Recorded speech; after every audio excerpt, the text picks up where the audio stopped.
You're watching the People's Television, ABC Amber TV, the voice of Amberzonia. Stay tuned.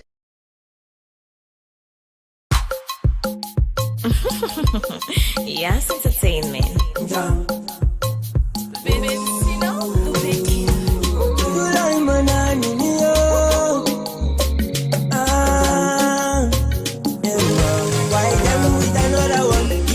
Money, make you help your brother, If you know thank God, you go and I forgot, Brother, make you find work, or you remain the suffer, Only my hand, you, we make them together.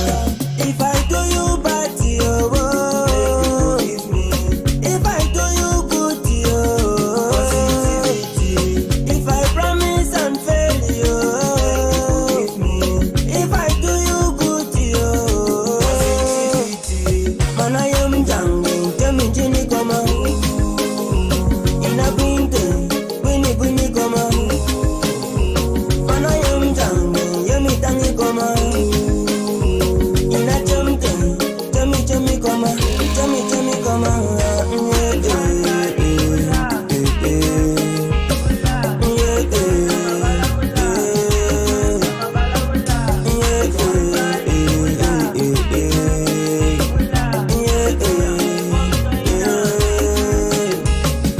Anywhere you dey, make you live your life, yo, live your life. Anywhere you dey, say make you show the light, yo, show the light. If you get the money, make you help your brother, If you know thank God, you go and I forgot, Brother, make you find work, or you remain the suffer, Only my hand, you, we make them together. If I do you bad, you, if I do you good, you,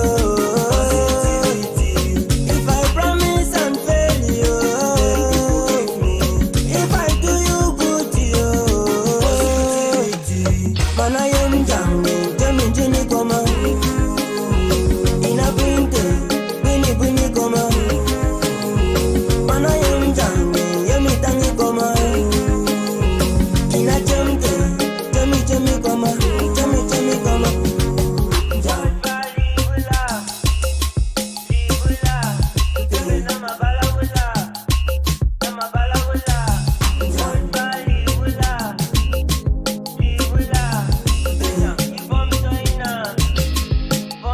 Man, I am young, tell me, Jenny, come on. In a winter, Winnie, come on. Man, I am young, Yummy, Tangy, come on. In a jumping, tell me, come on. Tell me, come on.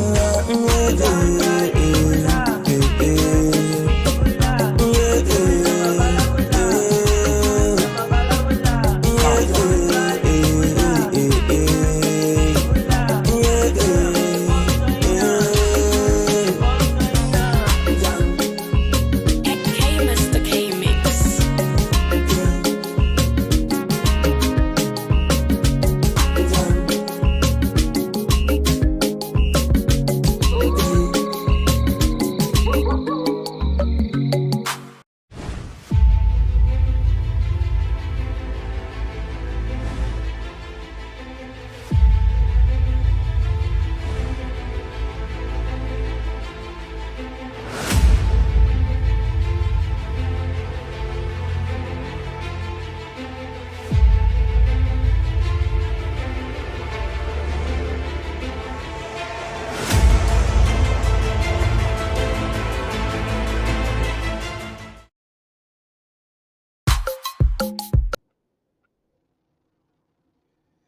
Fellow Amazonians, ladies and gentlemen, good evening and welcome to this very special broadcast.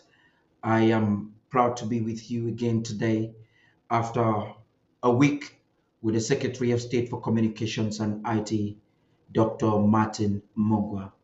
We are going to focus our discussion this evening on the 20th May. I'm sure there are some questions that the SOS will be answering to you. What is the 20th May? Why did this whole idea of the 20th May even come about? And why is the oppressor, the colonizer, the army of occupation so desperate to enforce the organization of this day, even when it is a defiance of our own history, even when it is an abuse of us as a people? Why do they want to celebrate 20th May? Now, another very vital aspect is the fact that we are already waging a resistance. This is 6 years now and counting. So the government of Amazonia should take responsibility to ensure that we're not just talking and stopping, but there should be some enforcement that will help us resist the occupier and ensure that colonial activities like 11th February and the 20th May is not going to take place in our homeland. So much is happening.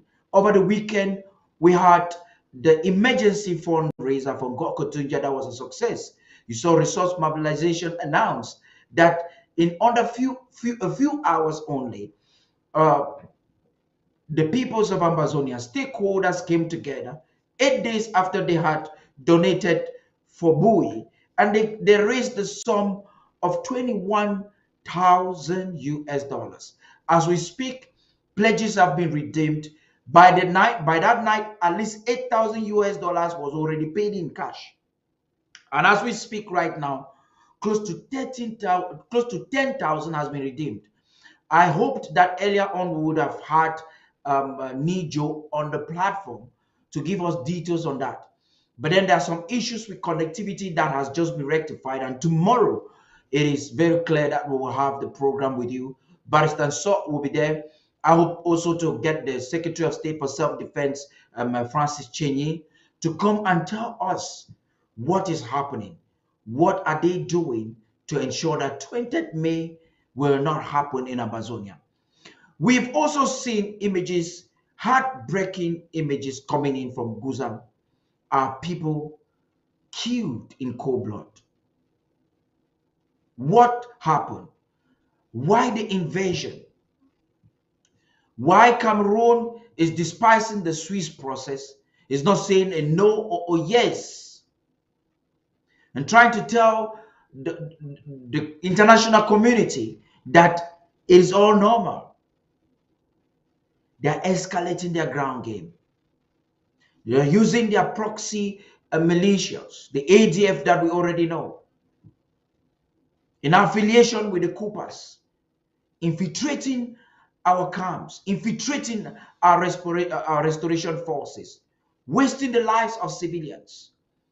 The reason why the civilian population has got to partner, has got to unite, has got to collaborate with the restoration forces is that if you think you're going to snitch on them, you're going to betray them, you would have been opening your doors for the marauding forces of Yaoundé to destroy your life.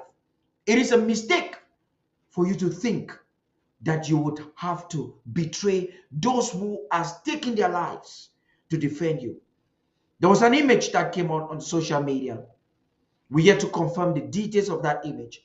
How in a certain community, I don't want to call the name yet, we heard that they not only betrayed the restoration forces, they attempted to arrest them and to hand them in the occupier.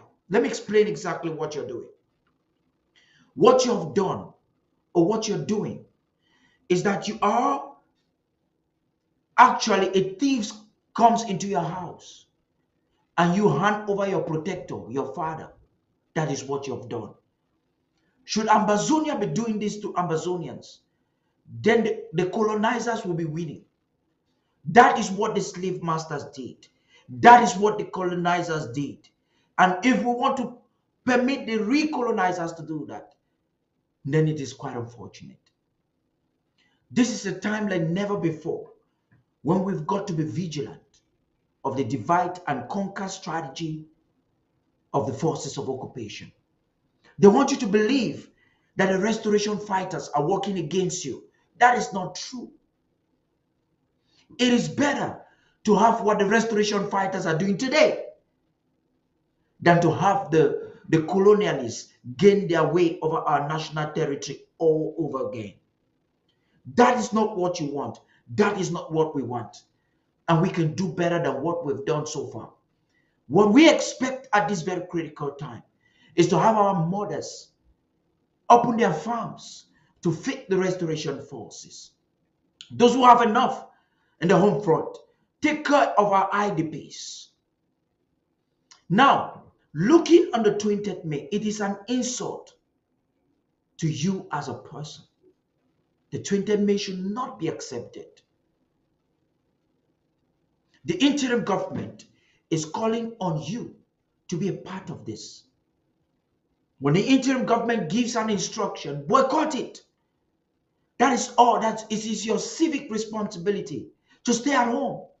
It's not going to cause you no harm. I know blacklegs enablers want to go out to defy it. But the restoration forces will be there to enforce the laws of the land. When in 2008, the colonial president, Paul Biya, gave an ultimatum, you respected it. He called you apprenti sorcier, insulting you and imposing on you to colonize you because you were protesting peacefully. There were increase of prices in the entire nation, inflation without justification. And you were not given the right to express yourself. It is your basic human right to protest. We started the revolution. How did it all start? It started with us with peace plans. We went out to advocate for what was truly ours. But what happened? We were beaten. We were maimed. We were killed. And then we took responsibility. We started defending ourselves with our fingers, with sticks, with knives. And we're getting better at it. Do not be moved by the few that you've seen wasted. What you should be thinking right now is that if we allow them, if we allow their blood to be wasted without us winning this war, history will never forgive us. At this time, without any waste of your time, we started about 20 minutes late.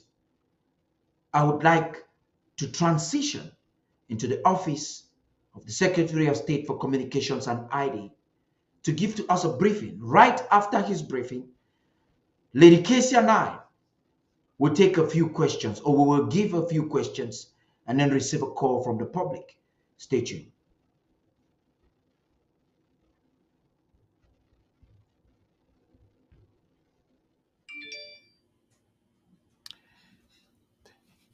Global greetings to all Amazonians. I come to you again with a heavy heart on the occasion of the killing of about, I think, 8 Amazonians in Guzan. I know how the families feel. I extend my condolences to the entire family, and may their soul rest in power. I would also like to tell the Amazonian people and the ARFs that this journey to Boya may be rugged and winding, but I can assure you that we will reach Boya. Now, I know that tomorrow, the Secretary of State for Self-Defense will be giving a more elaborate account of what happened in Amazonia. So we all await for his report. But today, I have one thing to talk about. This is an open letter to the traditional rulers of Southern Cameroon's Amazonia. And I hope they will take time to listen to this letter. Your Majesties and Royal Highnesses, the chiefs and fonts of Southern Cameroons, the interim government of the Federal Republic of Amazonia, under the leadership of Dr. Samuel Ikomisako, takes this opportunity to update you about our legitimate struggle to emerge from illegitimate and illegal occupation by La République du Cameroun, since the early 70s. We have been reliably informed that some of you were invited and flown to Paris recently. While the interim government respects your right to travel and enjoy the world, we also want you to be on your guard on matters concerning the future of our country, the Federal Republic of Ambazonia, and the freedom of our people to govern themselves, develop, and pursue happiness in a secure country free of French Cameroon. We want to assure you that the interim government is the diplomatic arm of the Ambazonian Restoration Forces, ARFs, in the home front. Our goal remains to support you at the home front and to mobilize international opinion to revisit the recolonization of our country by La République du Cameroon with the complicity of France, both countries driven by greed for blood minerals, in our case, gold and petroleum from our soil. We restate here, as we did 2 weeks ago, that French Cameroon gave away her sovereignty back to France in a cooperation treaty signed on December 26, 1959, even before independence on 1st January 1960. France was empowered to determine all political, economic, and cultural priorities in French Cameroon. As we told you recently, France, by same recolonization treaty, pockets 50% of all proceeds on our exports, including cocoa, coffee, and timber. We in Ambazonia sign no such treaty with France and get nothing, absolutely nothing, from the exports of France. We do not need their French language. We take this opportunity to refresh your memory on how the British carefully and intelligently established the indirect rule system all over the world, from Africa to Asia, which brought peace and respect to both the colonial administration and the local customs. The British recognized and respected the existing local administrative structures and powers.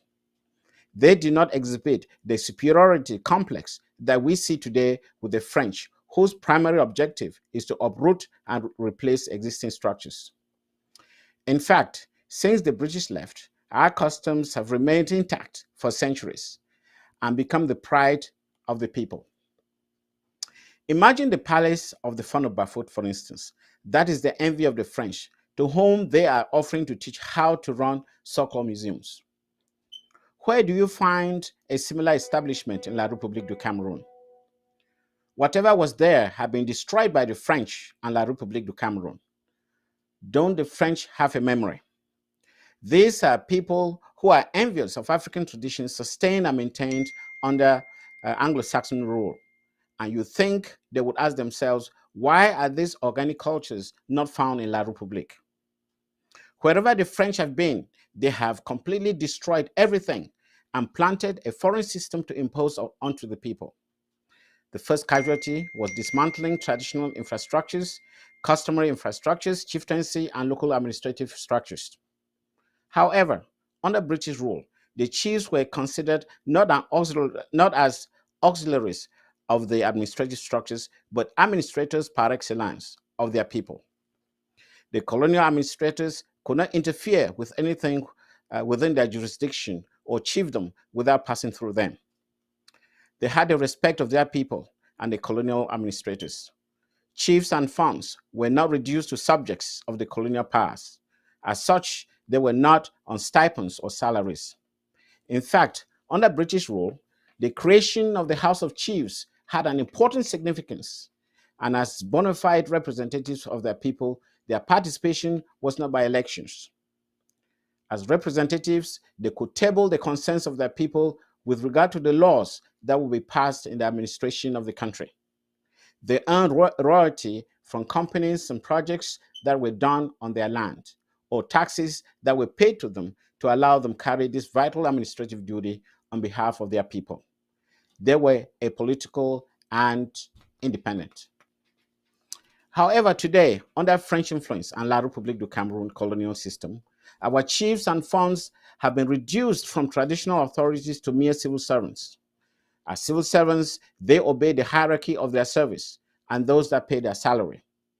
They are no longer the custodian of the tradition and customs of the people, and by extension, they are no longer the natural leaders of the people.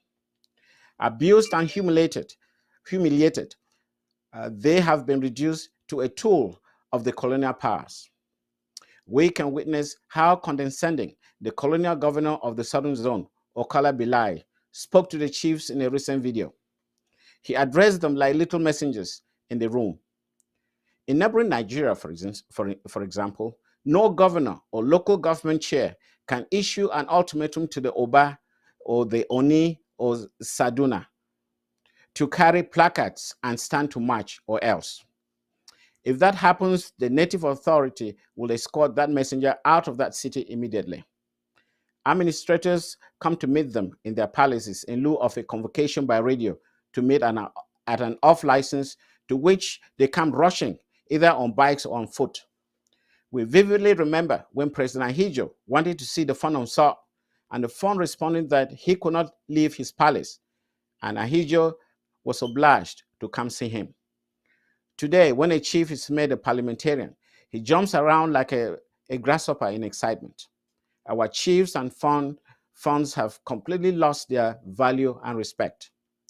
Their powers have been usurped by the colonial administration, and they have now been reduced to colonial puppets, and they no longer represent their own people, but are now servants of the slave master. They can no longer represent their people. We know most are planning to sneak in with placards to march on May 20th, and then escape to Yaoundé. Be aware that if they obey the colonial governor, Okala Bilai, they are no longer welcome in their palace. They have now become colonial subjects and should remain in Yaoundé for the rest of their lives. Back to the eve of our independence. When our independence case came up for discussion at the 994th United Nations General Assembly on February 21st, April 1961, France and Cameroon carefully concealed their cooperation treaty. We read in paragraph 182 of that April Assembly records that a proposal for the United Nations General Assembly to approve a union of our country, that is the British Southern Cameroons, with the Republic of Cameroon to form a federal united Cameroon Republic, was unanimously and completely rejected by the entire UN General Assembly. The United Nations rejected such a union. It never was, it never happened.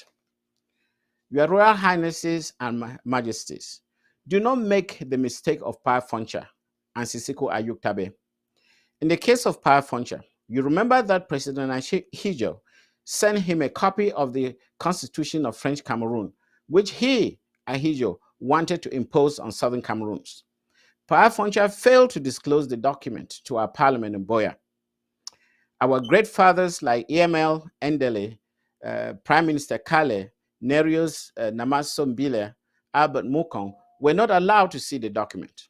The result was that our people were shortchanged in Fumban at the 1961 meeting with President Ahijo. The consequence is was brutal. More recently, Sisiko Ayuk Tabe traveled from the United States in a hurry to meet dubious Cameroon negotiators at the Nera Hotel in Abuja.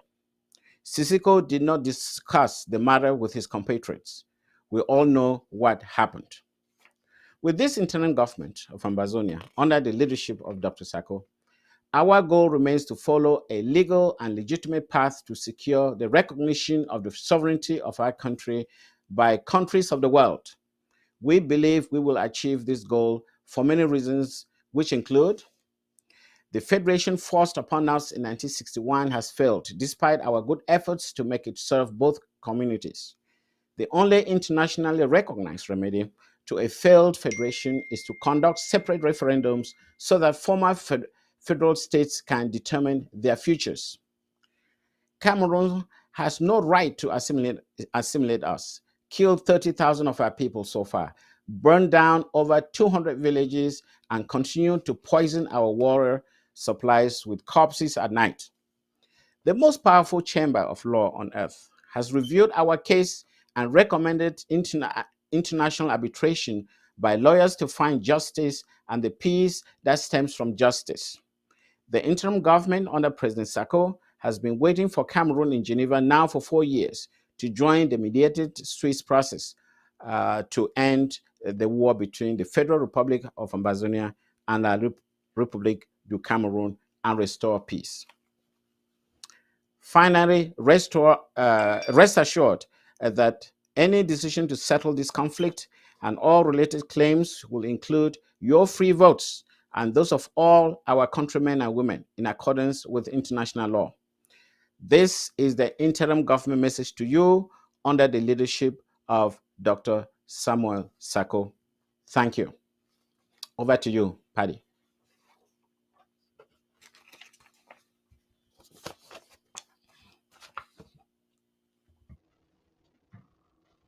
Yeah, thank you, SOS, for that intensive briefing there and the letter to the chiefs. I would say your discussion this evening was just amazing. We had it very succinct and it was timely. We will be having Lady Casey join us with this broadcast any moment from now. But before that connection is established, I think it's imperative for us to make progress with the discussion. You've mentioned a lot of things. You've brought us down to memory lane, trying to make a comparison. I would say you've compared and contrast between, and I would ask that you permit me to start there, comparing Sisiko, Julius Ayub Tabe, and Foncha, and we think both have necessarily made a grievous mistake. With this comparison, there's an audio that came to my attention. I hope to have a program that I will dissect it more. You can actually hear Sisiko contradicting himself. It was a confirmation of the fact that he wants a unity front. He feels that the main structure that should handle the struggle at this particular time should be a revolutionary council. I have the audio. Perhaps you want to comment a little bit about it, Secretary Mungwa, before we get deep into our discussion. This is a man, 2017. He insisted, 2017, 2018, insisted and got to where we are today. And perhaps because he has been unable to have his way, he's now talking with Coopers and the Choayabas that are beheading our people and enforcing on what the Chris Jua of the Defunct Restoration Council was wanting, that we should have a revolutionary council as a structure that is leading this movement. That's what Sisiko is proposing from Konengi. I mean, thank you, Paddy, and thank you for raising that issue regarding the coup plotters talking about a revolutionary council. From the perspective of the interim government, we don't see the validity of a revolutionary council. We have an interim government in place that has all the legal structures, and not only legal, we have the legislative arm and we have the executive arm. And with that, I think we can run a much better negotiation with the Swiss-led process. I do not know how, if we have a revolutionary council, that is going to function. I think we are actually a government in exile, and for the good reason that we have well-defined structures and we have instruments that really support these structures. I think the world can actually see us as a government, and we're practicing as a government despite the very, very difficult conditions that we live in, at least on the international front. But we are well equipped to meet La République in Switzerland and to be able to iron out whatever it takes in order for us to have an independent homeland. So I don't see the validity of actually running a revolutionary council, um, which simply sounds more like a military junta to me. So, I mean, that's the point I think I would like to make very clear here. Yeah, thank you for that. You said something which is vital, that we have every legitimate structure in place. But now the concern is the tag word, what they are trying to, you see, they just want to be in a part of something. They want to just dissolve the Dr. Psycho IG. And I think for me, what they are trying to say is that they are recognizing that the movement or the organization or the body that is actually leading the struggle is this IG. Their actions say so. Because if the IG was not actually leading, then they wouldn't bother to try to form a group. They might just want to join or do whatever the act is doing. Now, the tag word, the hook word is unity. Whenever defrauders, whenever colonialists want to come up, Ahijo in 1972 used the word unity. Hmm. When they wanted to waste the life of our soldiers on the ground, they used the word unity. Right now, Sisiku from Konengi, the Coopers have taken it into the diaspora, trying to partner with Chuayaba. The unity, unity, unity.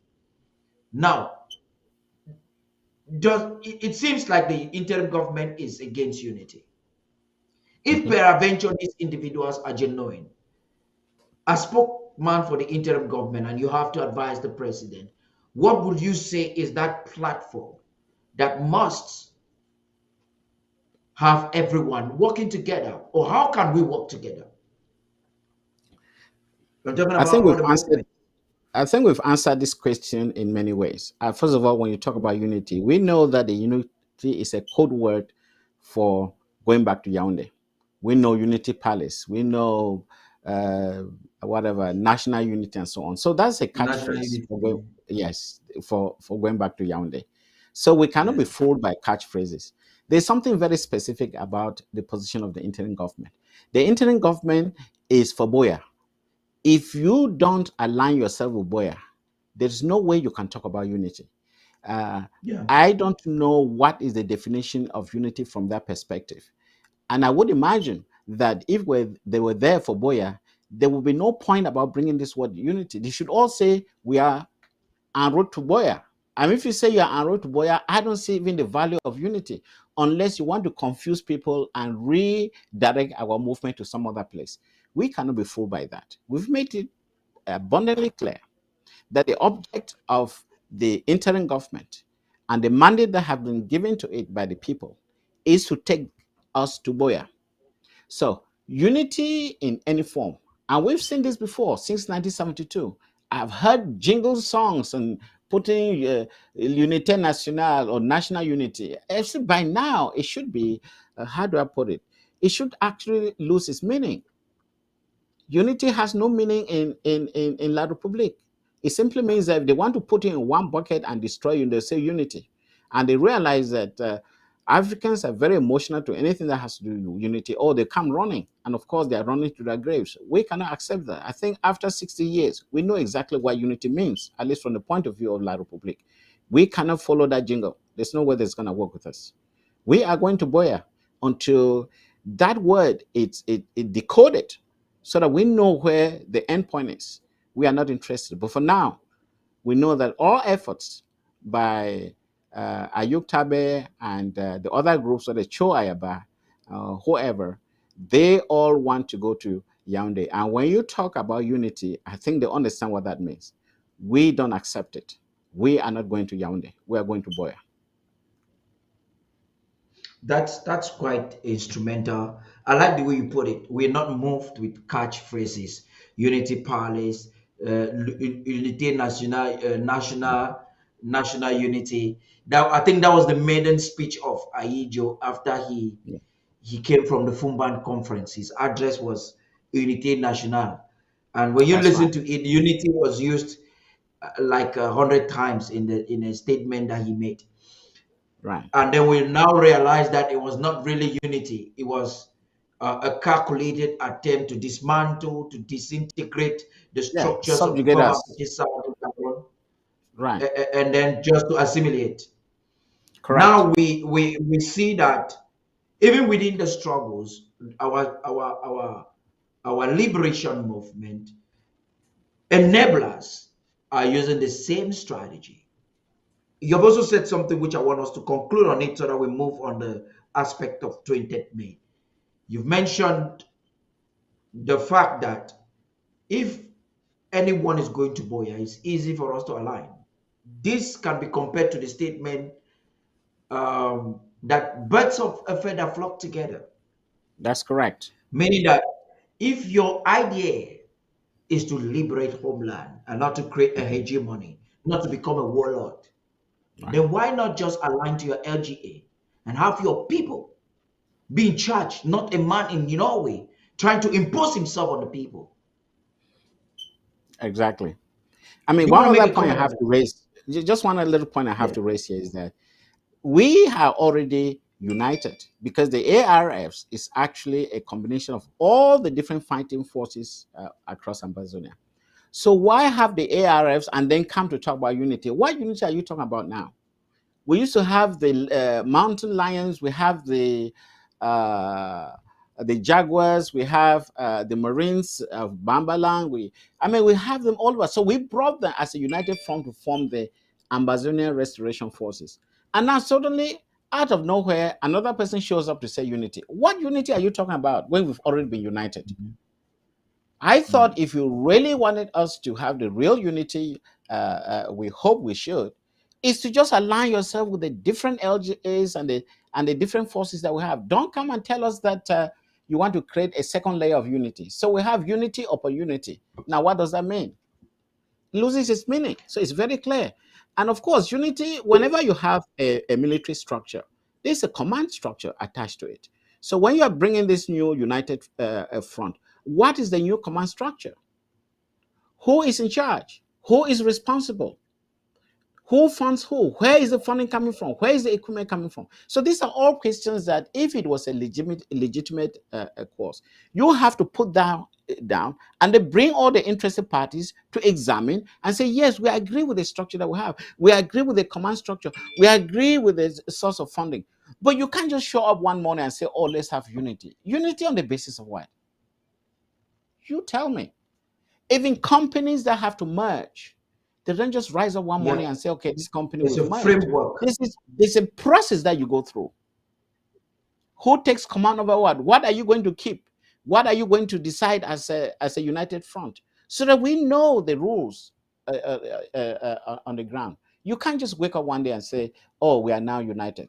It doesn't make sense. I mean, I believe that not only Amazonians, the restoration forces are intelligent people, and they can understand that. And they're not going to fall for something that they know is actually a trap. And we are educated enough, at least after 60 years, to know that these are all tactics that have been played upon us in the past. And we're not going to fall for that banana peeling again. Thank you, SOS, for really bringing. It's like I want to end this discussion, but you keep hitting the nail on the right spot, and it makes it important. I think our people deserve this education. Some an individual. I was going through the president's war the other day. An individual came and said and made a comment and said, "Stop dividing our fighters on the ground." I want us to process that a little bit. Is Dr. Sako actually dividing our fighters on the ground? Or is he protecting the fighters on the ground? And I want to relate that based on what you've just said. These individuals preaching a unity do not have a framework that a unity can function. Who are those behind this unity? Right. The fact that the real actors behind unity mask themselves only Correct. shows that there was an evil agenda. Hmm. Are we now saying that under our own communities? Because I tell people the Amber Peace Plan is a master peace plan because it defines who we are, it represents who we are. Those who crafted it should be awarded when we get to Buea. Because if you get out of the master peace plan, that means you're denying what Amazonia is. It is Amazonians live in their communities, and the Amber Peace Plan simply identified that community, enhanced it, and framed a strategy that we are using for resource mobilization and to defend ourselves. So I still want you to enforce on that. This Listen, question let me, that individual is yeah, President Sako actually dividing us by no by means, saying that by the no Trinity means. warrior is wrong, or is he helping us? That's the question, SOS. As far as the Amber Peace Plan is concerned, anyone who buys into the Amber Peace Plan is very clear that Dr. Sako is going exactly by the book. Now, let me bring something to you which many people haven't noticed. If you listen to Cho Ayaba reporting on anything on the ground, have you realized that he never mentions counties or LGAs? He talks about the Bui state. He talks about the Fako or something state, Manu state. Where does that come from? Is that part of the Amber Peace Plan? Those words are not found in the Amber Peace Plan. And that tells you one thing. These are the people who are actually trying to divide us. Because if Dr. Sako was a divider, how come he's not using that nomenclature, those words? Listen very carefully. It means that they don't even recognize the LGAs. They don't recognize the counties, and yet they want peace. I'm sorry, they want a united front. If they wanted a united front, at least we could sit down and agree on the words and the nomenclature that we have to use to define our regions. So I that's the think, first let me thing. explain, SOS. What Yeah. I think is this. I followed Chuayaba for some time, a long time. When I was even in the home front, I communicated with him. I'm sure he didn't even know that was the person he was communicating with, but I'm sure later on he knew. We did a lot. I discussed with him a lot. That's 6 years, 6, 7 years ago, even before we started, before the existence of the interim government. I followed him. He has an ego, and this ego is when you look at the Amber Peace Plan framework, his ego doesn't fit because it neutralizes the hegemony or the warlordism that he was trying to create. Exactly. His Right. block by block, rooftop by rooftop neutralizes it. So, Right. what he tries to do at any time is to sabotage the county by county with the help of Akuru. They want Right. Ambazonians to believe that this county by county is destroying us. So that is the scam that is there. So I just said that to help you know what is in his mind. He wants to prove to the world that the Amber Peace Plan is wrong. Let me tell you, from even based from a simple mathematical formula. Imagine that we've broken the counties into LGAs, and each of the LGAs have some sort of a semi a resistance or restoration force. How can you imagine? How easy will it be for the colonial forces to be able to defeat all those little independent forces? It's going to be very, very difficult. And that has been the technique that the interim government has used in order to make sure that we are actually sustainable on the ground. And we have independent military commands, all being controlled by a central command. So, for you to be able to destroy it, you need an enormous amount of force and material and resources to do that. If we had to depend on, let's say, Sisiko's model, it would have long disappeared. And people don't know this. This federal system that we have extended all the way to the counties and now the AGAs, that is what is keeping us afloat till today. And thanks to Dr. Sako and the interim government, he was able to put this in plan, which was part of the APP Amber Peace Plan. So it is very important for people to understand this very intelligent structure that Dr. Sako brought into being. Okay, thank you very much. We have to. I would like to know if Lady KC is there. Just indicate if she's finally connected. You indicate as we move to the next phase of our discussion. If she's connected, please just have us on air so that she can be a part of this discussion. SOS, we get on now to 20th May. You have said a lot about this day, but it's something I wanted you to enforce on. What when now they call it the National Day. That's how Cameroon calls it. I grew up and I saw on video all other nations in the world celebrating their Independence Day. Correct. But the Biya government and the Ahijo, in fact, the Ahijo and the Biya governments have never ever celebrated Independence Day. So they are comfortable, they are willing to ignore their Independence Day and to hide our Independence Day for a national day. What the history they are not even telling their people is what happened before 1972 and what were the days that these nations will have to celebrate. So they are not talking about it. So I want you to talk to Ambazonians what is in the mind of French Cameroon when they are thinking that they have to celebrate the 20th May. It's important for our Let, people to know exactly what they are thinking and why desperately they want to celebrate it. let me tell you, there's something hidden in history which many Amazonians don't know. La République celebrates its Independence Day. Let me make it very clear to you. La République celebrates its Independence Day, but at the same time, they make sure we don't celebrate ours. And how does that happen? Do you know that the Independence Day of La République is the 1st of January? And I can assure you that on that day, Biya always makes a speech on the 1st of January. He is actually making that speech on behalf of that Independence Day, although people look at it as the 1st of January is the new year. So the French actually designed it very carefully that they are going to make sure that La République has its Independence Day on the 1st of January, which they will celebrate, although they'll call it something else. But for us, they bring it 20th May, National Day. So they've been able to wipe out our Independence Day of October 1st and put in 20th May. But do you know what 20th May really represented? It was the birthday of Ahijio's wife. I just wife. That's correct. So we're actually, the National Day, we're celebrating the birthday of Ahijio's wife.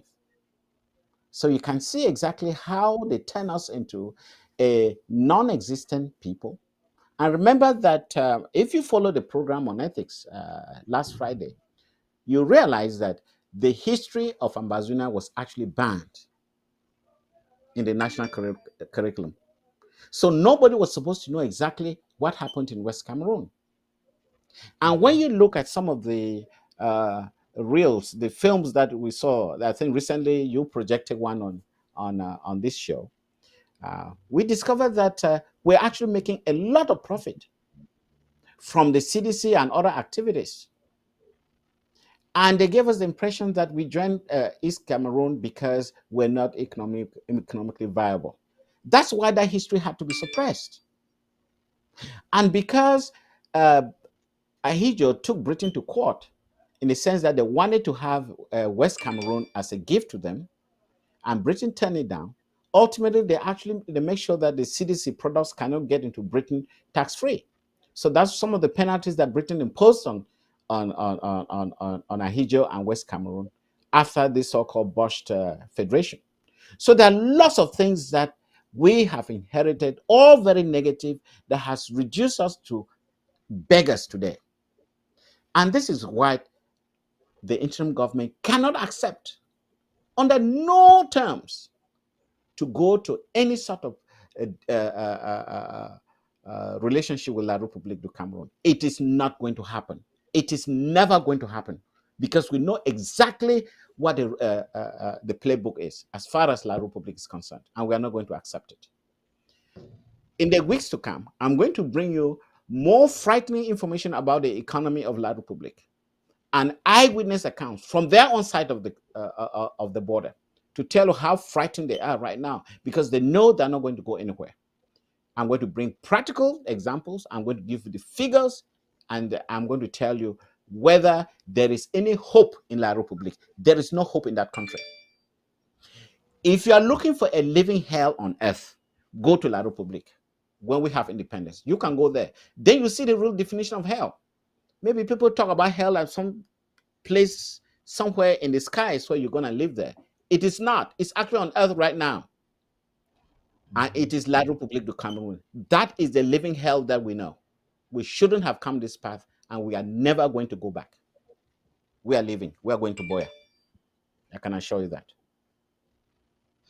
Uh, unity, national unity that has suddenly become a national disintegration, a day that is an insult. That was a day when they celebrate that day. Why Germain Aijo is celebrating her birthday, the children and grandchildren are getting some appeasement that people have been subjected to celebrating their mother's birthday. Amazonians that know history will remember that it was a day when Ahijo manipulatively recolonized us. Yeah, with the complicity of France, of He course. first and foremost invaded our territory in 1961 and Mhm. recolonized us in 1972. SOS, you want That's to correct. comment on that, please? Yes, absolutely.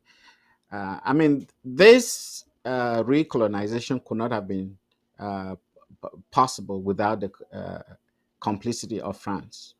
And if you know very well, as said, in my previous outings, how they signed a pact with France, literally selling their birthright to France or giving it away in exchange for nothing, to be honest with you, or in exchange for using the French language.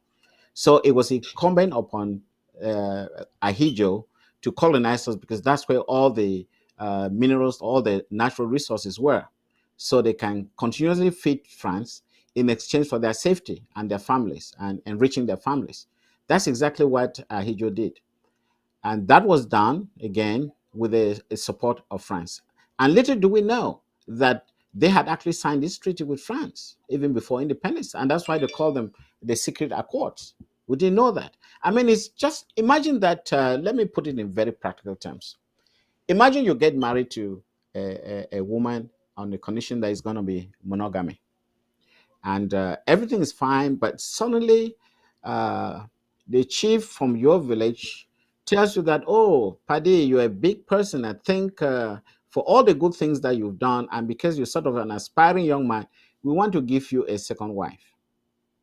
You know very well that it's illegal to take a second wife.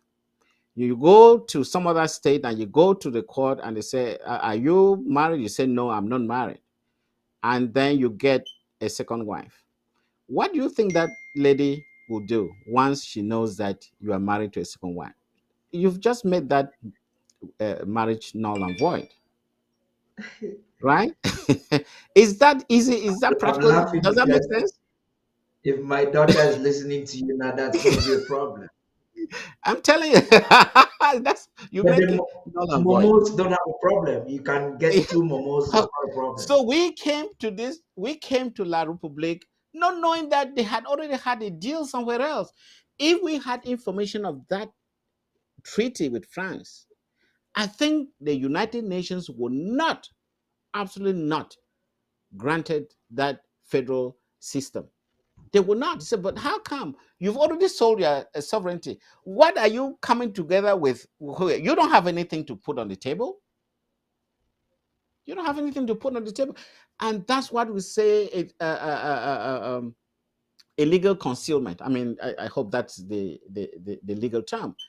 You cannot. In a court of law, it's null and void because you didn't bring you were not open, you don't bring all the facts on the table so that they can make a rational decision based on that. So La Republique, when they're talking about federation on a country that they were not even, it wasn't theirs. They have given the sovereignty to another country. How can you negotiate for sovereignty when you don't have one? You tell me. Yeah. And that has been the problem since 1961 till today. Mm-hmm. So behind the scene, wherever they go, there's a shadow, and that shadow is France. Whatever they do, if they have a ministerial appointment, they have to send it to France for them to approve. If they, that's why no new laws come to Parliament. Everything is done in France and brought to the Parliament, and all they do, they just rubber stamp it, and that's it. And it's been like that for 60 years. You So see, that's the problem. SOS, you've just brought in a very vital aspect there. It would appear Cameroon is trying to attach themselves closer to Russia as an exit to that plan. Perhaps, or in desperation, they just want to conquer us. You know, like I told our viewers the other day, diplomacy is a dangerous water. Anybody can become your friend. Now, before we get into that, I want us to, because our people are watching, and this is the only platform that really educates Amazonians right now, telling them the truth as to what is happening. Our people need to understand that even French Cameroon, Bia's Cameroon, is not independent. France did not suggest independence to them. The real leaders, like the Umnyobes, that wanted for real nationalists in French Cameroon, were enemies. They were killed. Mbida was kicked out. Now they brought a puppet, a person who, because this is what they said, independence within France. And that's what Francafrique is. That has been Yeah. modified to Francophonie.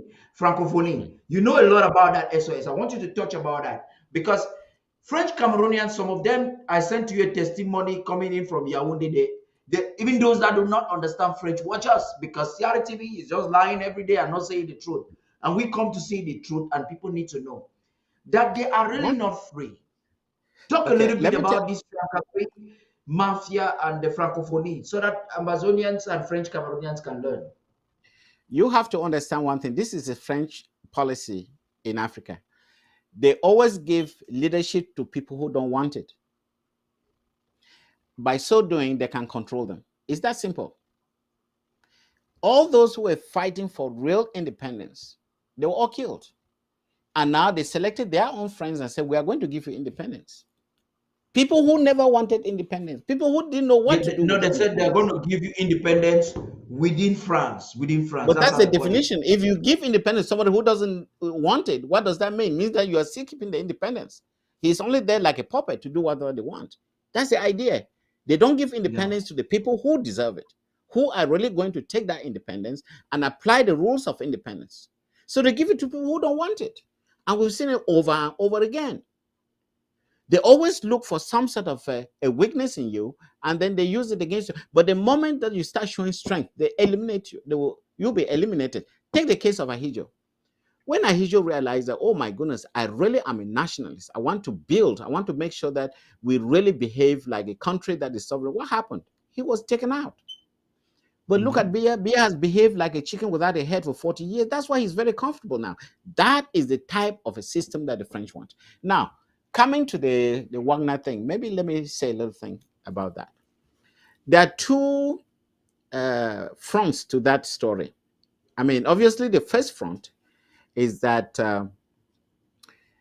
over the years, as I described, I explained to you, France has become very reluctant to actually send its forces on the ground, especially in situations that are very murky. Give you an example. Take the Ivory Coast. France intervened in Ivory Coast. They went in and took the head of state, Antic Bagbo, took him to the International Court of Justice. But what happened? The man was found free. He was set free. So you begin to wonder, why did the French do that? Because they wanted to bring their friend to power. That was the only reason. Yeah. Ouattara was And another now the stooge. whole world, yes, the whole world, they want stooges. And whoever is there, Ouattara, he's a stooge. We know that very well. So they discovered that they become very, very unpopular. Not only that, the Americans saw it. And I remember I saw some comment by one senator. They were very outraged that why would a foreign country intervene in another country, for that matter? So with the case of Cameroon, it even makes it even more complicated, given the fact that we had two different colonial pasts. But what is interesting is that over the years, France has found it not that popular to send their military to Africa to take our heads of state. So they have been telling the ruling junta or the regime that they will not really be interested in participating in any type of internal upheaval. Nonetheless, they are going to provide military advisors and so on and so forth. So at this particular juncture, they were hoping that France is going to send, its military to come and crush us, but it never happened. But they all remember that treaty of 1959. So they've been looking at, but we've been giving you 50% of our resources every year.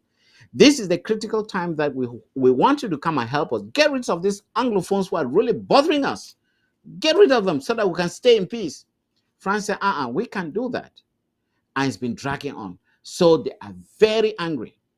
And at least those who are in power said, if we want to demonstrate that we are a sovereign country, we have the right to sign military accord with any country we want. So out of desperation, they went and sought this military accord with Russia.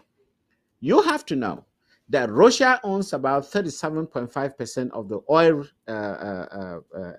of the gas exploration rights. I mean, or gas or oil along Amazonia. So, in essence, I think the caveat was that, but you have interests here, so you have to come and work with us so that you can protect this. In essence, ultimately, they may be the king of the Gulf of Guinea or something of that nature. Of course, Russia found that very, very exciting. But at the same time, they knew that Bia is on its last leg. And imagine if Bia passes away today, if it hasn't done so already. Who is going to defend us? Because there are lots of interest groups who want to take over power in La Republique. From the northerners to different, factions of the Beti clan or Bulu clan. So this particular group just wanted to guarantee their future.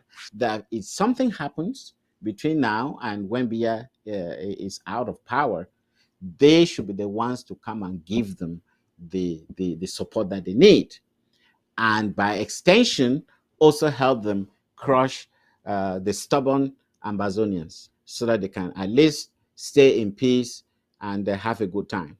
So this is this is the story that is out there, and that's what the interim government has looked into, what this accord is all about, and we believe that this is the reason why. And by so doing, I think they've just woken up the lion, which I think in this case, the Americans.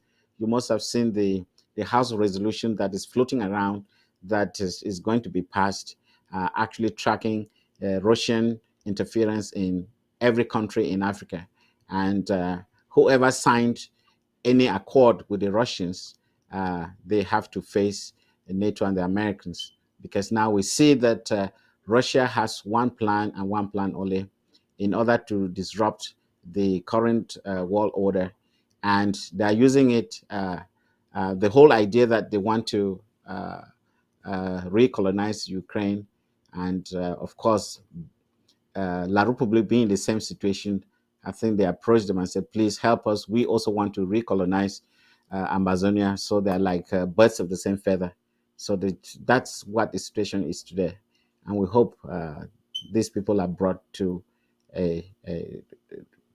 these people are stopped, as soon as possible. Yeah, we're going to have an exclusive discussion with the lawyers and some of the politicians within the government to enforce on this recent Russian foreign policy. We've seen it in Mali, we've seen it in Bangui. I'm talking about the Central African Republic. And now there is a twist as to what is happening in Cameroon or in the Cameroons.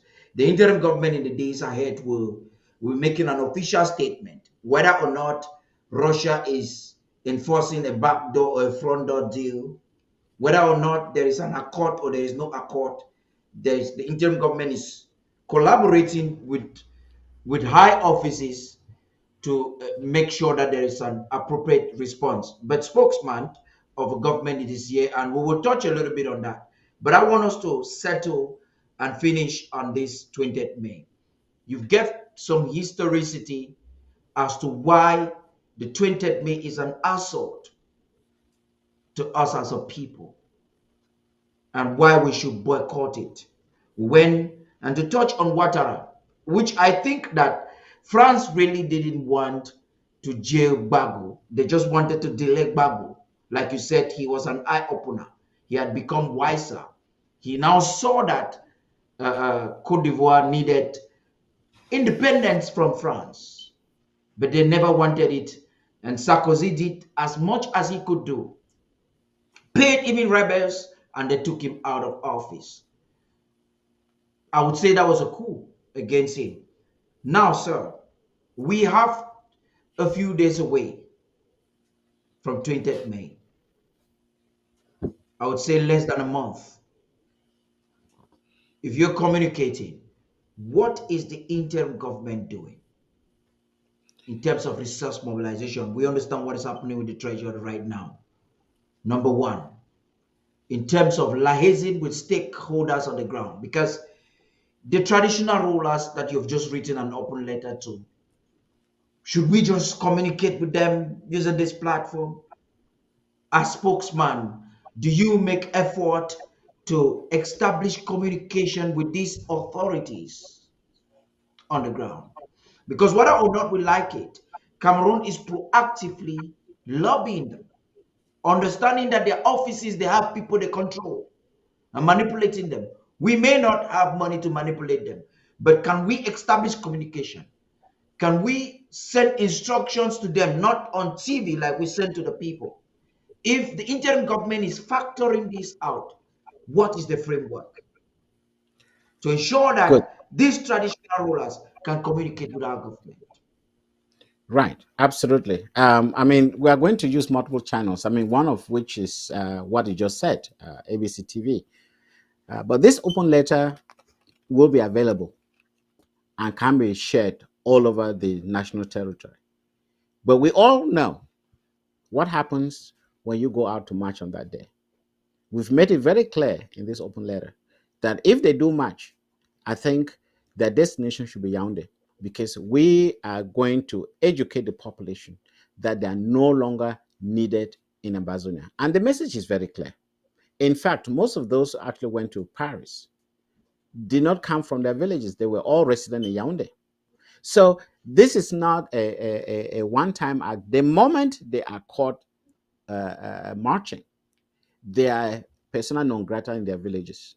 They have no place because in their villages because they don't represent the people.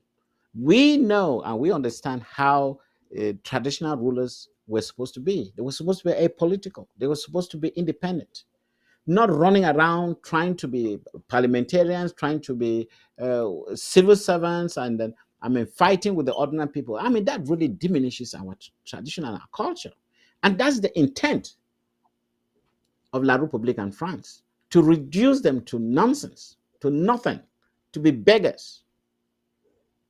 Can you imagine that? To the best of my knowledge, I don't know what obtains now. You couldn't even greet the chief or the phone with your hand. You just had to bow to show your presence.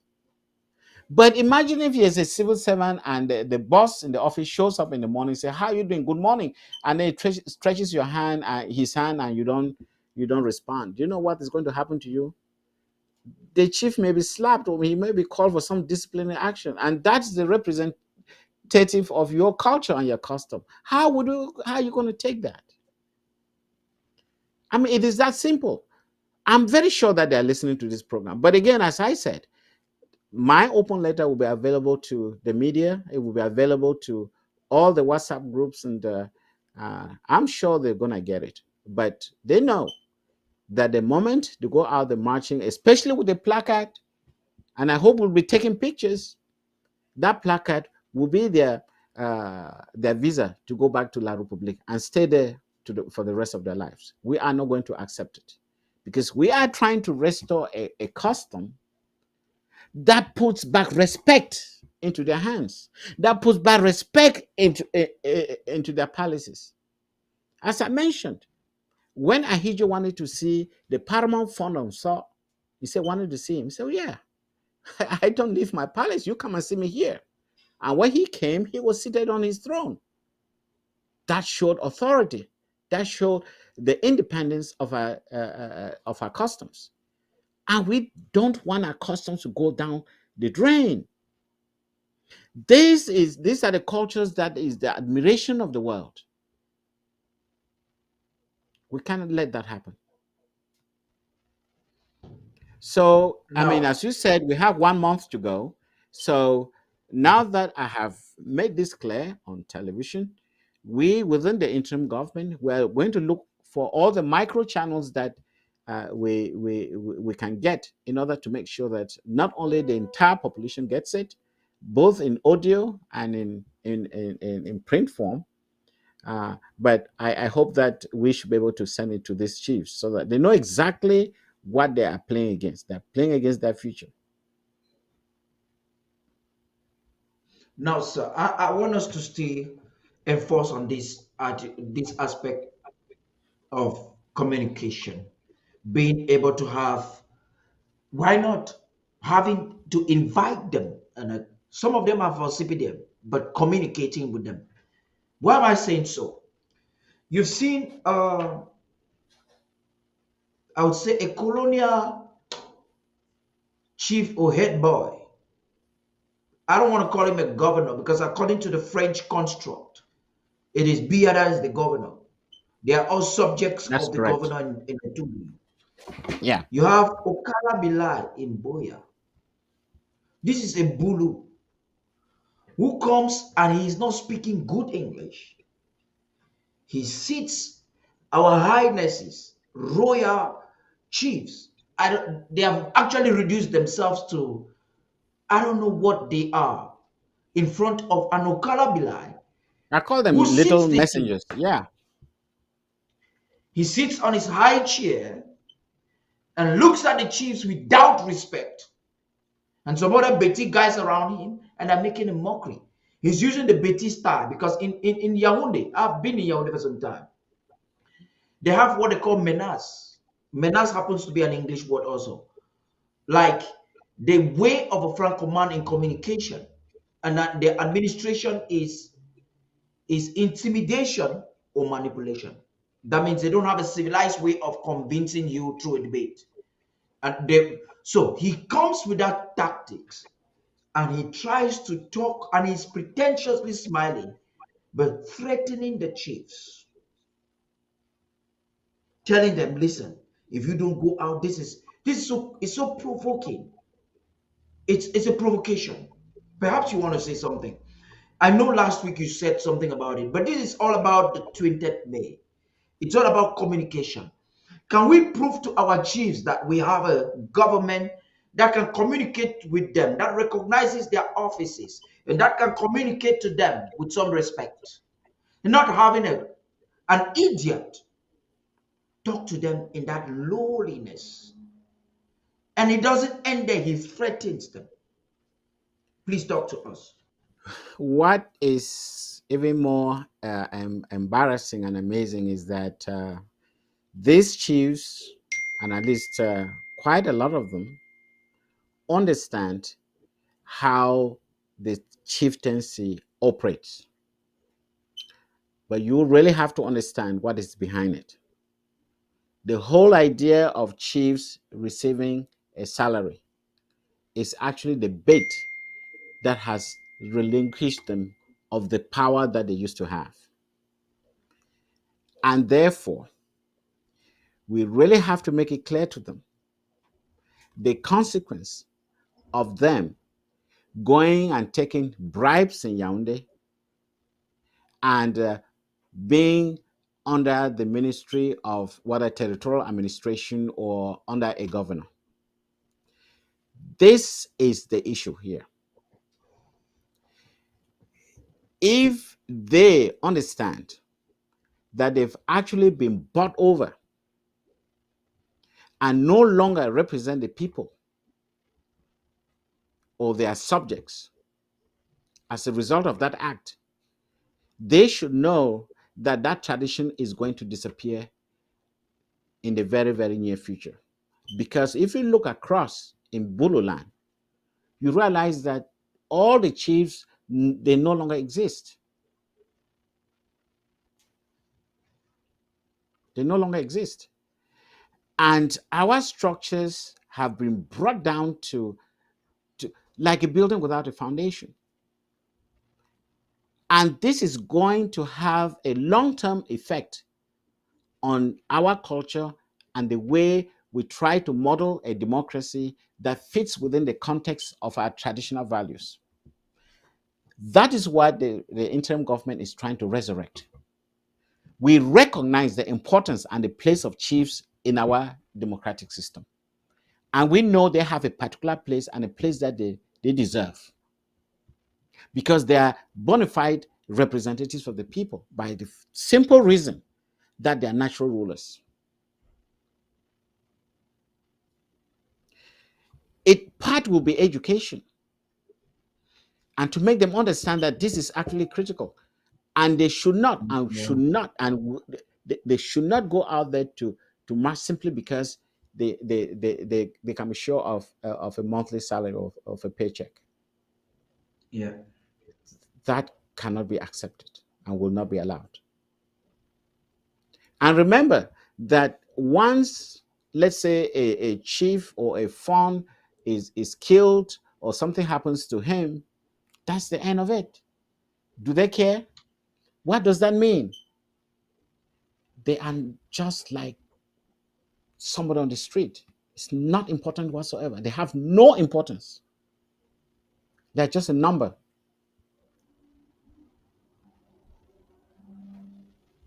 We have to resurrect and build our traditions. And we believe that our traditions will fit within the democratic system that we want to establish in in Ambazonia, away from La Republic. So by implication, you're saying that the chief partnering with us, collaborating to ignore the threats of the colonial government is some form of that resurrection. That's correct. That's correct. Our chiefs in the in Ambazonia will be far more powerful and far more independent.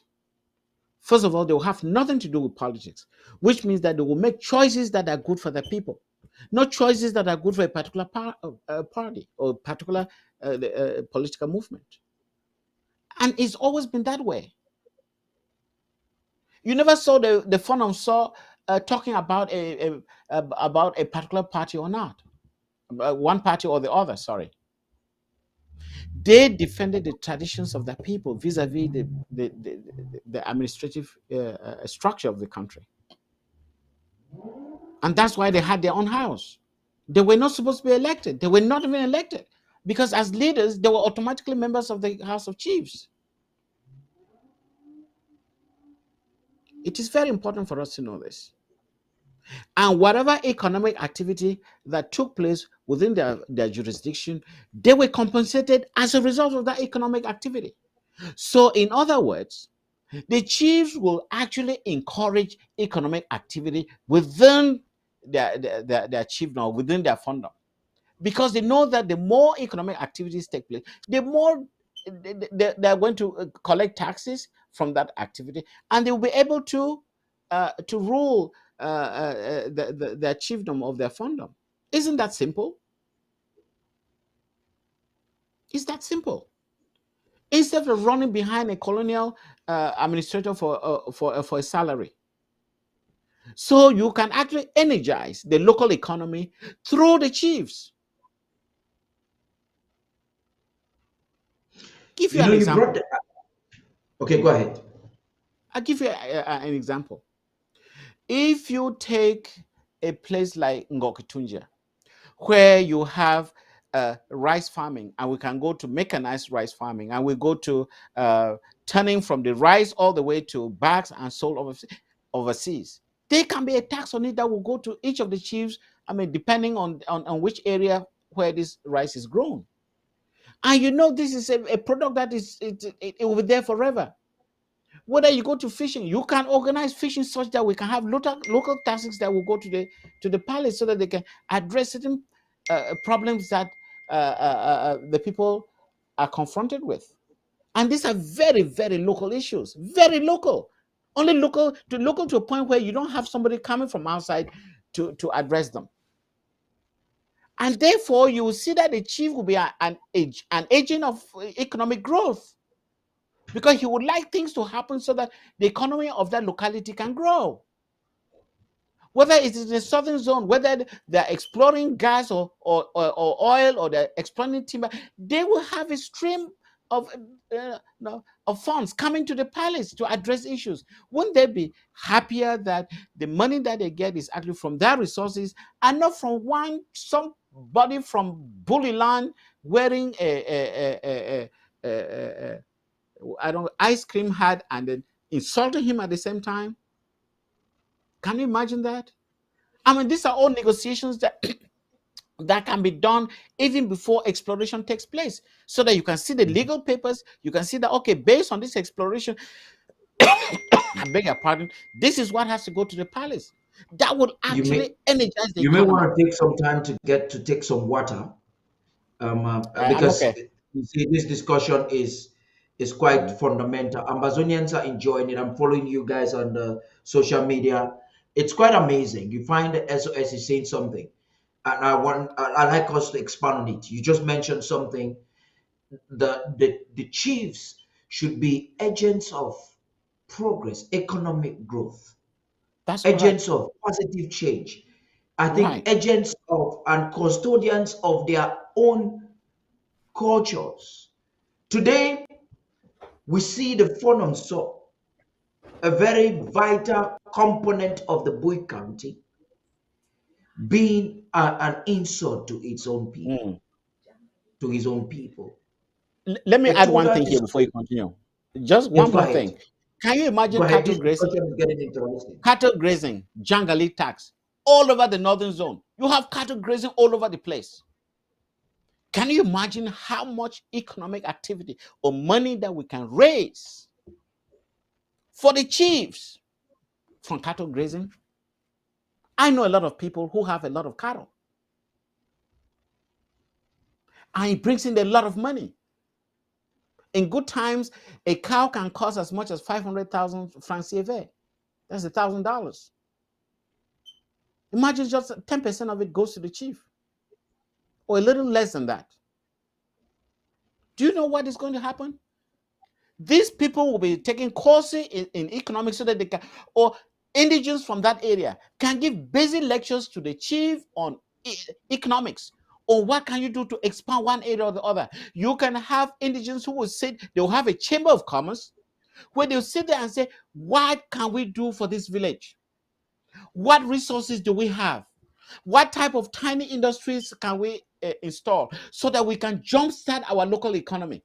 Because the economy should not be the business of government. They should just regulate it.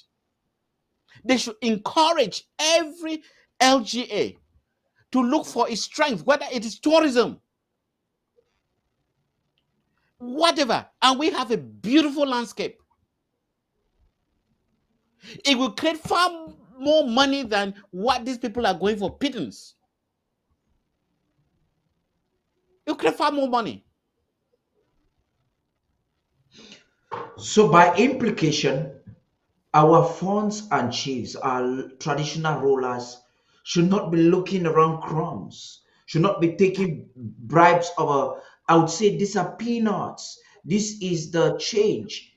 It is not even the money that the Bulu Betty boys are taking from the port in Douala, or from our resources in Sonara, or from the treasury in Yaoundé. They come to give to you crumbs. So if you listen to Dr. Mungwa, if I'm not correct, if I'm correct, sir, you just enforce on it. You're trying to make the chiefs and the funds to look at a bigger picture and not to look in front of their nose. They let them, their eyes, their vision has got to be widened because there's much in store. What I don't want to do, we are talking, the reason why I'm saying this is for the sake of the chiefs to understand that the interim government has a better future for them. The other thing I want to tell you that The day we are going to release our economic plan, that's when you see how strong the interim government is. And by the way, that economic plan does not have oil and gas on it. We exclude oil and gas.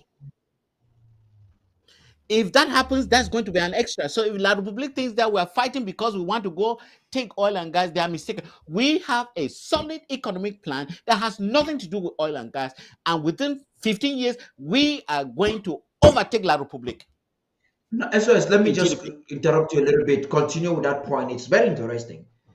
You know, oil and gas has been the cause of the wars in most regions of the world. Where you find Russia is trying to backdoor their way into the Gulf of Guinea is because of oil and gas. When you look at the fight in the Middle East, it's oil and gas. When you look at the wrestle in Ukraine right now, it's oil and gas. And you're saying that the interim government has crafted a modern day economy that oil and gas will not be under premium. That's what you're saying, if It I will understand. just give us, it will just give us another strength. I'm not saying that we are not going to It- exploit oil and gas. It's What going to I'm be a telling you, subsidiary, not the main yeah, thing. exactly. The economic blueprint we have, we don't rely on oil and gas. We don't rely on oil and gas. We have other things to look into. By And we by recognize insinuation, the you are saying impact that of climate change. We recognize the impact of climate change. And we have to be very, very careful how we develop our land. And we know what we're going to do. Listen, one of the things that La Republique is good at is to copy. I can tell you here that if I say something today, tomorrow you are going to see them trying to do something. Of course, they always fail. And let me give you a historical example. In the days of the SDF, by the way, let me make a disclaimer here. I wrote the uh, public health and sanitation policies for the SDF. Let it be known, I wrote it because I'm a public health engineer, at least one part of my life. a lot of things you've done. You've been at least one of the best lecturers in the Cameroons, and I'm proud to say I'm sitting with you on the same platform. You were lecturing when I was not in the university. I'm proud when I talk with my classmates today. I'm proud that I have the privilege to talk with you on the same platform. You left Cameroon when I was just getting into Yaoundé into the university. That was when you were leaving Cameroon, and that's Right. quite amazing. So when you talk things like this, Ambazonians should have their notebooks. Go ahead, sir. So I just I thought wrote that the public highlighting health, that is imperative. right. And I also wrote the policy on the use of local materials in construction.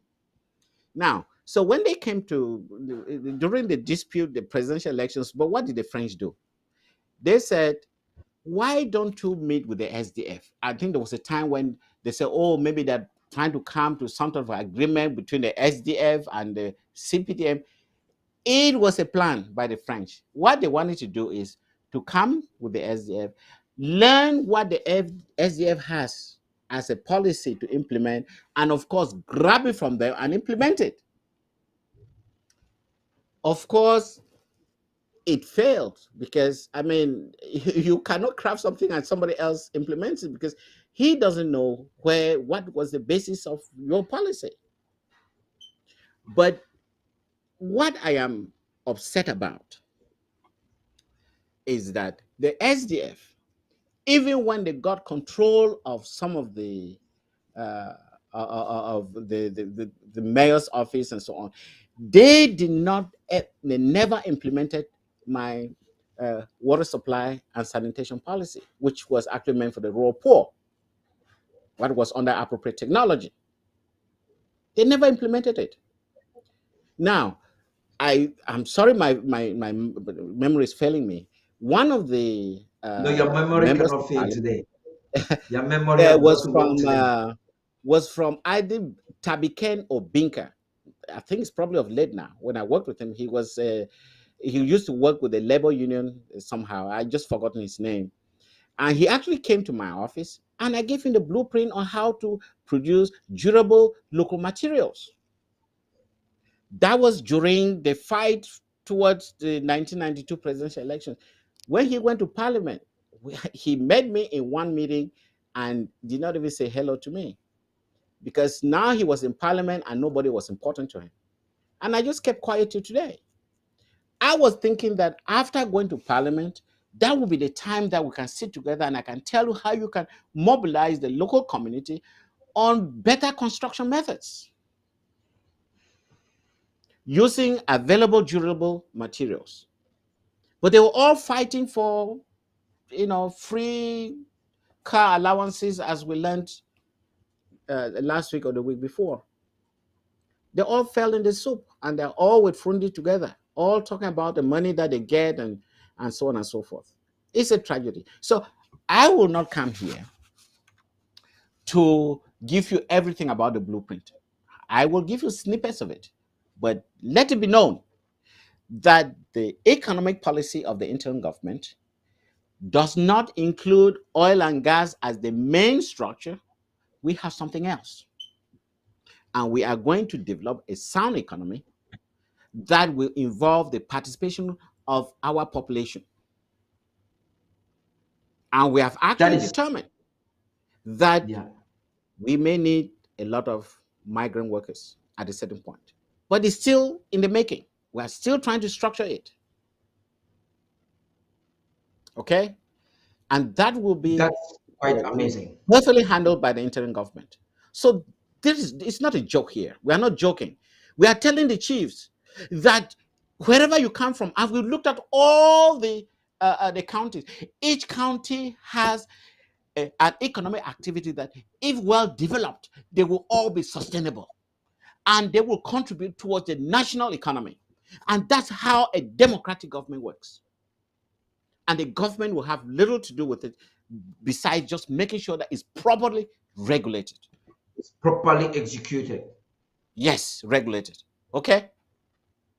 Fellow Amazonians, Not this ladies situation and where gentlemen, you have the ministers, they're in everything, and in the end nothing works. fellow Amazonians, ladies and gentlemen, watching from the home front, and the diaspora, we are not. This is not just another political talk. Amazonia has got, from what the SOS is telling us right now, Amazonia has got the economic potential and the human resource to compete with modern day economy and even the big economic powers that you know. All it takes is one more push.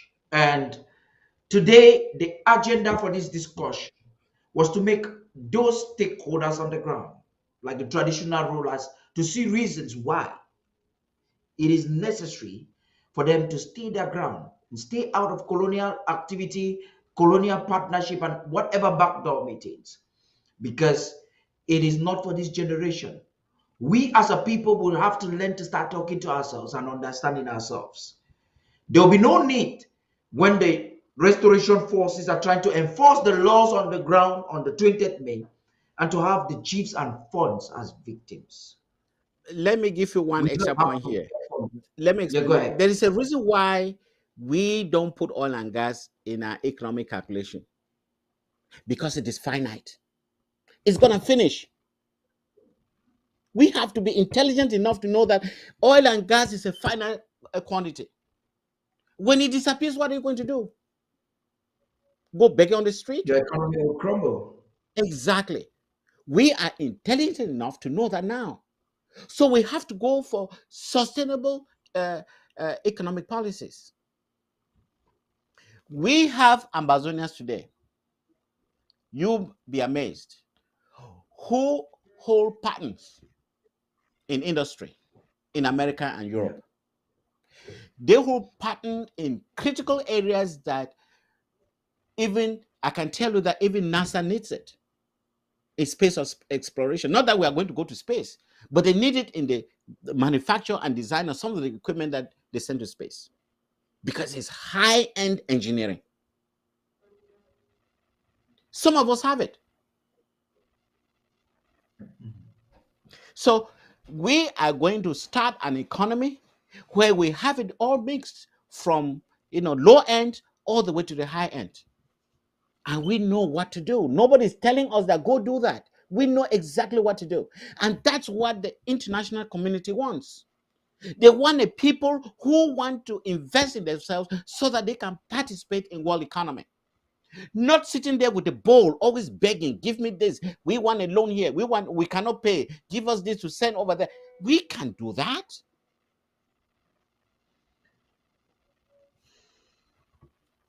um, this discussion has extended and it has taken the direction that we wanted. You know, the objective when we have the privilege to get Dr. Mungwa live on national TV is so that the people can receive proper communication. Those that have been misinformed by certain African blah blah whatever channel and the other clandestine TV. I understand one of it is almost closed. Those that have been misinformed and have been disinformed. There's a lot of jargon in the social media, and this is an opportunity for you to be refocused. Right now, we're going to take a few calls because the ABC Amber TV board is going to be having a brief meeting. I'm sure the time we've exceeded the time, but we're going to take a few calls, and the first individuals to call will be given the time. We will not tolerate a long discussion. You may have to go straight to the point and ask your questions. But as while we're waiting for the few calls to come in, not many calls will be accepted. I want us to conclude this discussion as by tackling something. We're talking about mobilizing the people, and we've been able to talk about the need to establish proper communication, not just with the restoration forces on the ground, but actually making the chiefs to see their place, not just from another live show.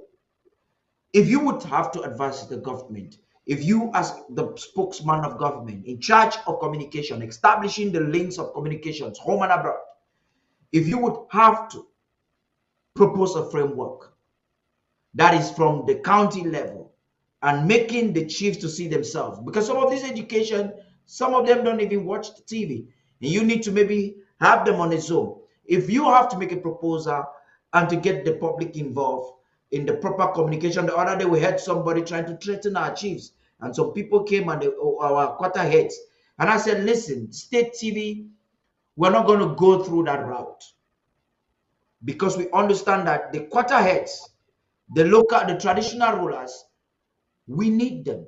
Our people need them.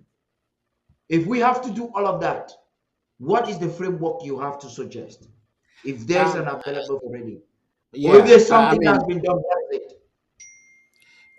at this particular time, obviously, it's very challenging. But I would imagine that one, if we could have an occasion where we can actually interview or uh, not even interview a roundtable discussion with some of those quarterheads on ABC TV, so that we can go through some of these challenges and make it really an open discussion, so they understand what we are out for, without fear, without making them feel that there is something that will happen to them otherwise. At least for communication's sake, if we do that and they show up, that would be wonderful, because then obviously that's gonna go to other people, and then they will actually understand that we are here to educate them.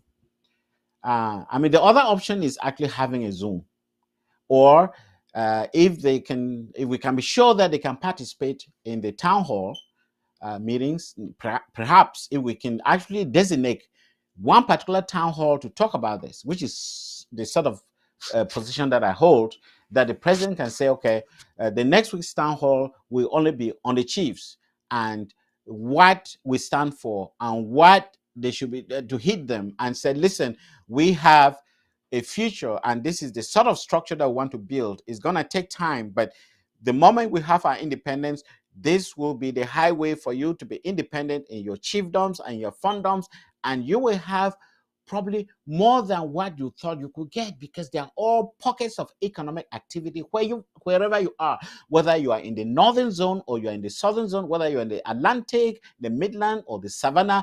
There are economic activities. There are 3 counties that hold the key to our economic liberation.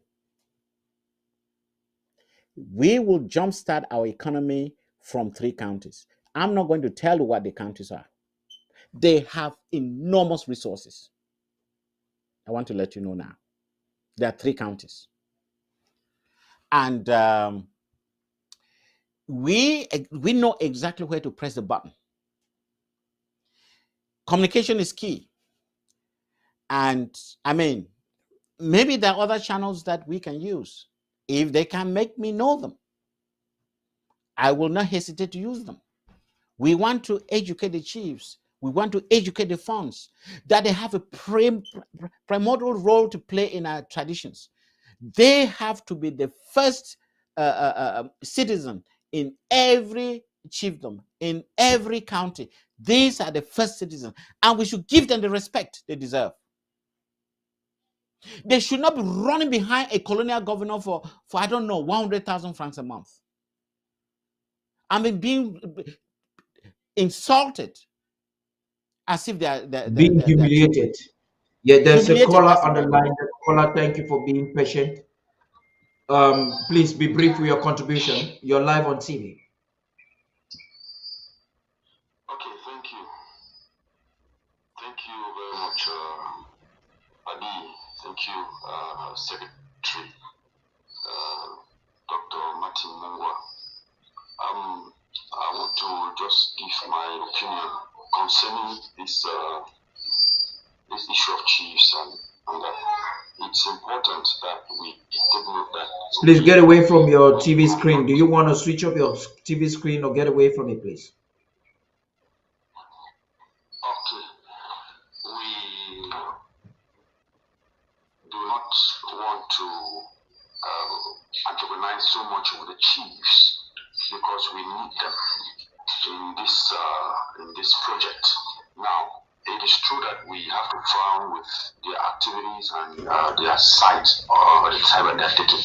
But I want to say that we should find a way, like you just mentioned there in passing. You're breaking. This is from Ground Zero. Okay, I think when we get when we have the opportunity to reconnect him, we'll have him. Let me take the next caller. There's another caller. I was just waiting there. There's another caller. SOS, what this caller was trying to establish had to do with the way we liaise with our traditional rulers. Perhaps you want to make a comment on that. That we need them. He was just enforcing on the fact that we need them, and there's no need for us antagonizing them, but looking for a way to collaborate with them. So if you want to enforce on that, we have another caller. You want to Well, enforce on that I before the mean, caller comes in? I think I mean, we've just laid the tapestry, the groundwork. We obviously want to collaborate with them. Is that not the argument that I put forward? I told them what the consequences would be trying to run behind La Republique for pigeons when they have independent structures that can actually generate more wealth than they can ever think about, and at the same time give them the freedom and the privilege of being the first citizens of their chiefdoms. I think that's the story we're trying to sell here. I don't think we're Okay. here to threaten them, but we tell them that if you are going to take money from some person, nobody, he who pays the piper, dictates the tune. You think La Republique will give you that money and say, okay, come and sit next to me so that we can enjoy it together? It's a catch. They'll be Yeah. destroyed. That's what we're trying to tell them. They will be destroyed. It doesn't come for free. When they give you guns to put in your palace, that whoever shows up, you kill, then you start killing your own subjects. Is that what we should expect of our chiefs? When in history did our chiefs start killing their own subjects? When? And why should we allow that? Yeah. Yeah. Hello, caller. Go ahead. Hello, Mr. Paddy. Yes, go ahead. You're live on TV. Okay, thank you, and thank SOS too for the education you are giving our people. I just have 2 points to make here. It is good that I heard the SOS said there are a lot of strategies that he cannot reveal on the television because La Republic are going to copy them. And I also think that this issue of talking about the chiefs and maybe some elites back home is just like very sensitive, like military strategy, talking about the restoration fighters. Remember in the days of Eric Tato and the rest, some people trusted him and they gave him information. He came out and put out their names. So if we want to talk to elites back home or maybe to chiefs, we need to make it a backstage. Let the public not know that we are even discussing with them. Otherwise, they are going to go intimidate them. Intimidate them and arrest them. So we cannot even organize a meeting to bring them in. And then on the issue of a referendum, I don't think that it is something which is proper for us because we already had a plebiscite and we got our independence. Our goal is like public to retreat to her boundaries that she got her independence on the 1st of January 1960. And that is the map that was registered in the United Nations. That's the reason why in 2010 they gave La Republic two maps. So there are two maps of the Cameroons in the United Nations. Remember, no one should talk about anything like a referendum is a middle point, which means that those are things that can be discussed on the negotiation table. But we don't trust La Republic or French colonies. They cannot accept to go in for any referendum or whatsoever. They have our birth certificate, our ID cards, and everything. Let them go to their country. That is what we just want them to do. We are not going out to go and see negotiation. Thank you. Thank you. So, as any comment, I'm taking the next caller. Great comment there, and I really appreciate the position that he has taken. I think there's been some sort of a divided opinion on this particular aspect, and I agree with it. It's not here that is conclusive, and I think I equally buy what he says. It makes a lot of sense.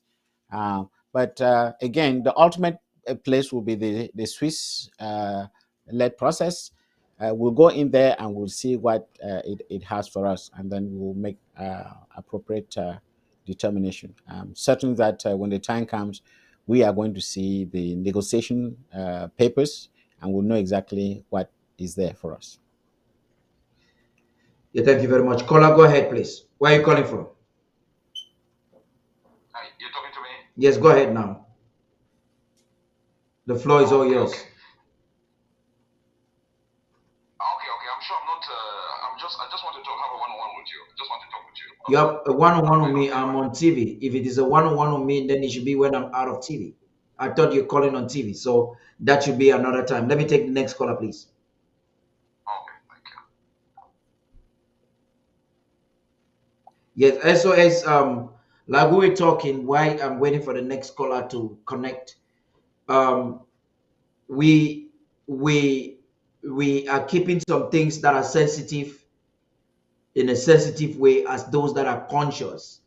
But again, people are eager. Some want information like now. So whatever the situation is, you may have to always factor out a way of communicating the safest way possible. Yes, I do. Again, I think what is important is next or the weeks to come, I am going to tell you the abyss that La Republique has dug for itself, and they think that we are going to fall into that abyss together. It's not going to happen. It is not going to happen. Okay? I will make it very clear to you. You will see the picture. It is frightful. It is frightful. Maybe by now, each person in La Republique and Ambosina, you're probably owing the international community up to 500,000 to 600,000 francs CFA each as we speak. Everybody, every single, but that's how much money they're owing. Every single person. This is what these people have been doing. Just taking money and no investment, tribalism. You have one tribe that thinks that the whole country belongs to them, and they use the national treasury as their piggy bank. They take it for vacation. They take it to go anywhere in the world without any accountability whatsoever. And today we are surprised that we are in this abyss. And these fools come to tell us that in 30 years, there's going to be an economic emergence. Even they don't believe it. 13 years, you are going to have a growth of about 25% a year under these conditions now with no energy. How can you drive an economy without energy? When are they going to get the extra 6,000 million francs CFA to invest to have that energy? And that's no guarantee, because inflation goes up and eats on the value of that money. Yes, hello, caller. You go ahead, your life. A question or a comment, if it is a comment, try to make it brief. We're stopping this program in the next 5 minutes.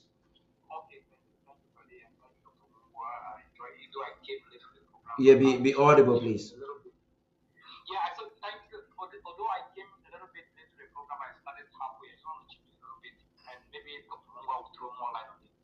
I happened to study in Malaysia from 2012 to 2015. I saw how the country is organized, and I happen to know that some years back, Malaysia borrowed technology for farm production from Cameroon, and it showed that the economy was far more less than what Cameroon was. But today, you happen to see that Malaysian economy is one of the best economies in the world. And the road network in Malaysia are better than the road network in Australia. It's just to show how the country has transformed. So I want to maybe Dr. Mungwa, who was going to look about economic policies of Cameroon, and maybe have to throw more light on what actually transpired that Malaysian economy has gone up and that of La Republic has gone down, despite the fact that both nations had something to share. I don't just know, maybe you can tell us more about it. Thank you. Okay, thank you. Sir, the volume was low. Did you hear him? No, I did not. I'm sorry. Now he's saying that he happens to have studied in Malaysia or studied and worked in Malaysia for some time, and he understood that Malaysia actually borrowed palm oil production technology from Cameroon some decades That's ago. correct. And today That's they have a correct. better road network than even Australia. And their economy is booming. And now you understand the way the economy in Cameroon is functioning. Perhaps you want to throw some light on that so that we conclude the program. Well, I may also want to let you know that I was sponsored by the Commonwealth to study in Singapore at Temasek Polytechnic. So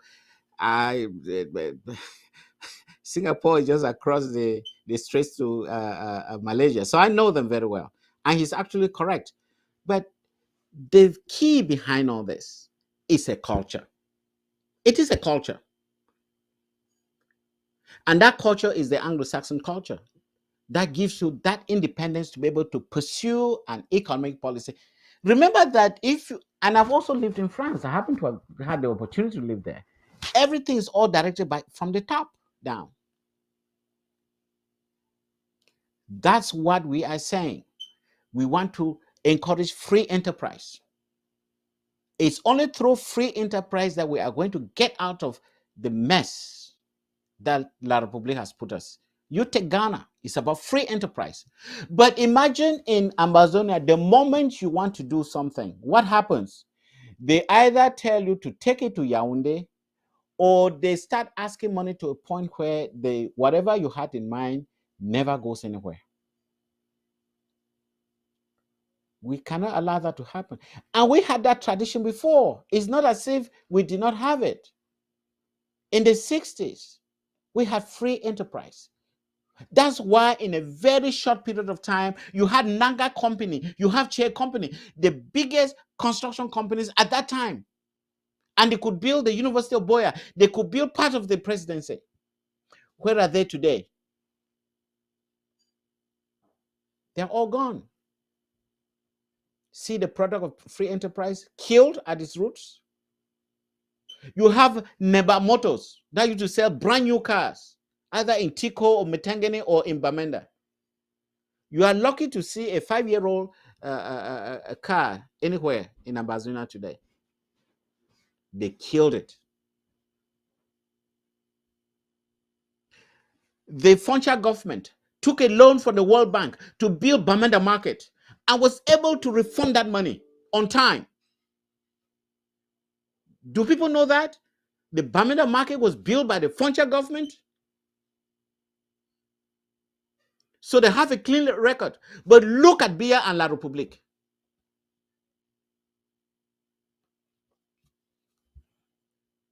They never pay anything. They take money and they put in their pockets and they just sit down and watch.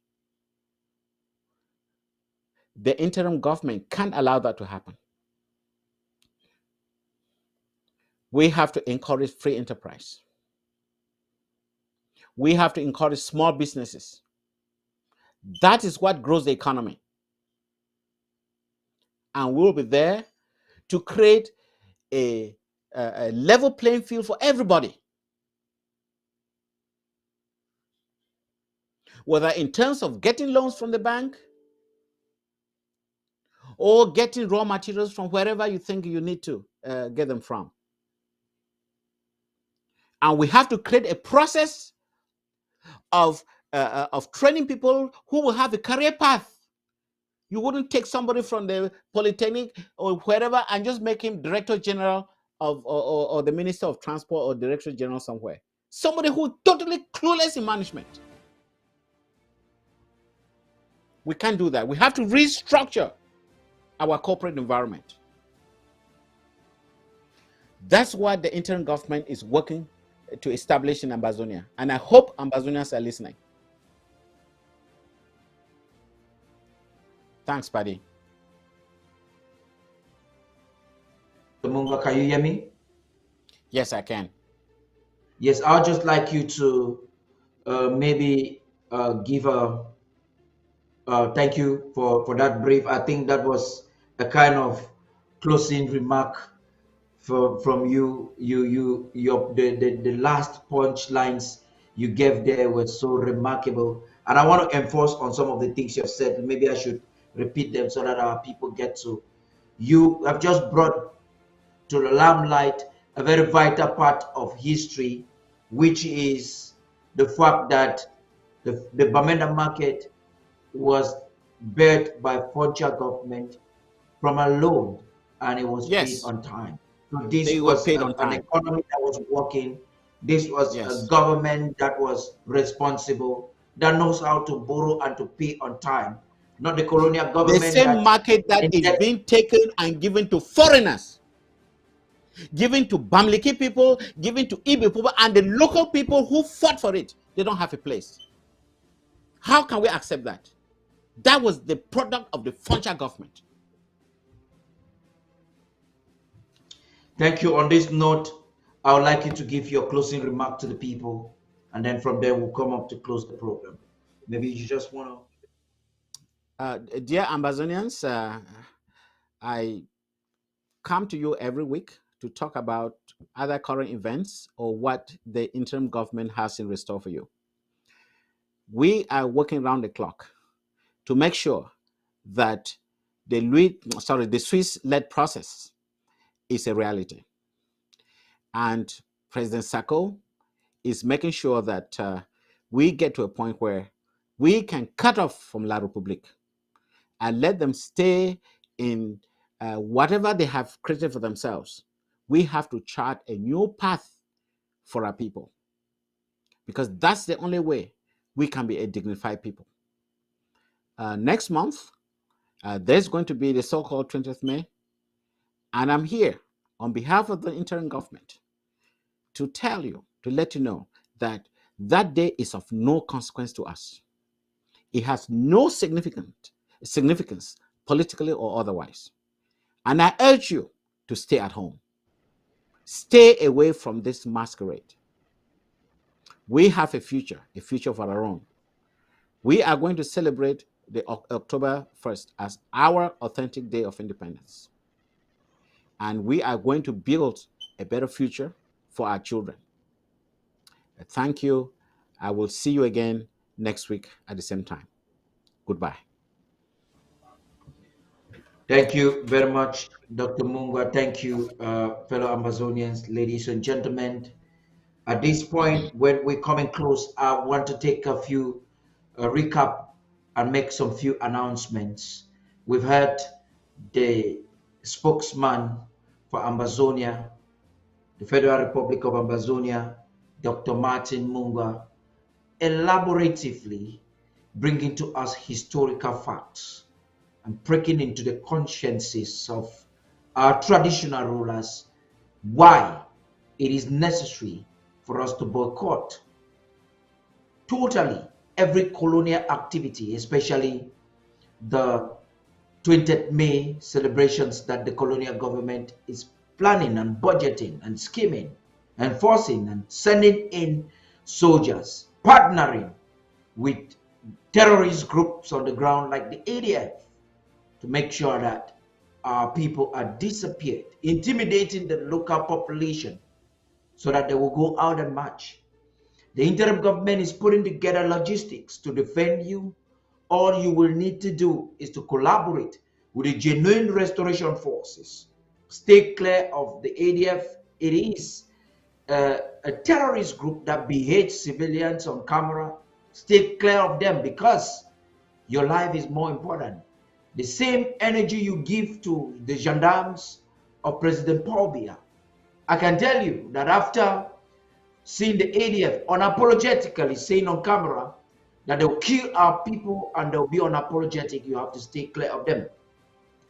As we look up to the 20th May, your civic responsibility, what you will cost you no dollar or franc to do, will be to boycott.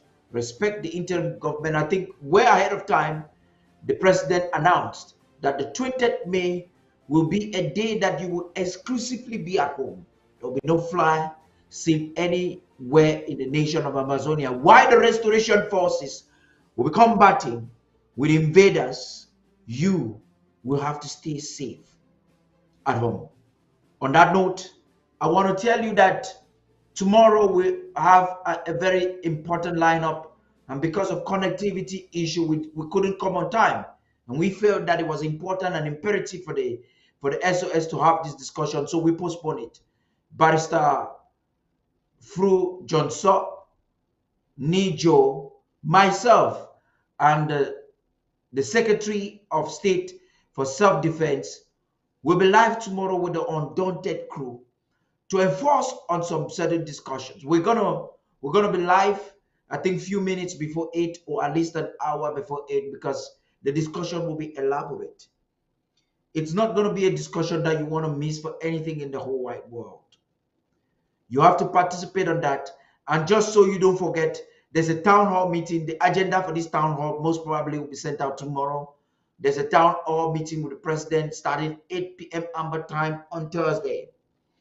And just to have a recap, Amazonians in less than 2 weeks, real stakeholders of the struggle, have been able to put together at least 51,000 US dollars for the emergency fundraiser for Bui and from Goaketunja. The upper week, we'll be having an emergency fundraiser for Ndian.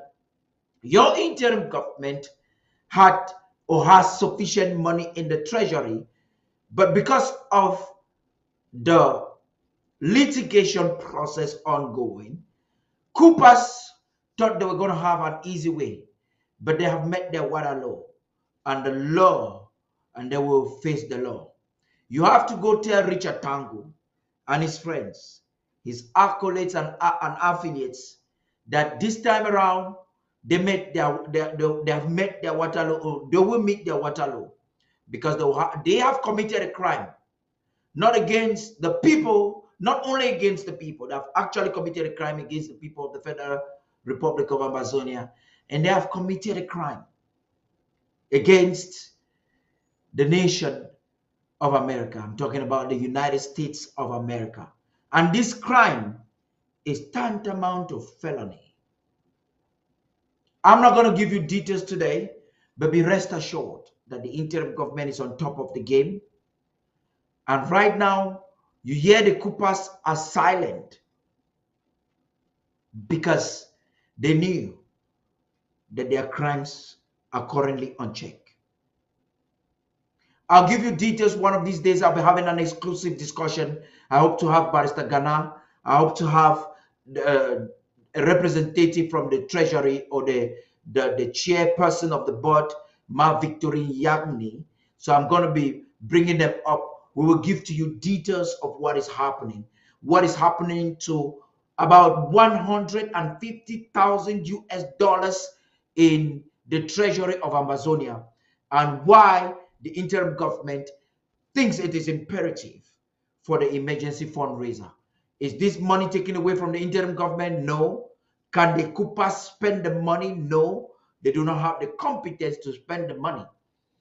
A certain individual, I'm told, from Australia was trying to force Richard Tango to make them use the money. I'm not going to call the name now, but be rest assured that I'm calling the name one of these days. But Richard Tango, for fear of his life, just to inform you, Richard Tango, the former Secretary of State for the Treasury, for the National Treasury, has been flagged by the government of the United States of America as a fraudster. So do not be surprised one of these days to have some Coopers in prison. I'll bring you details one of these days.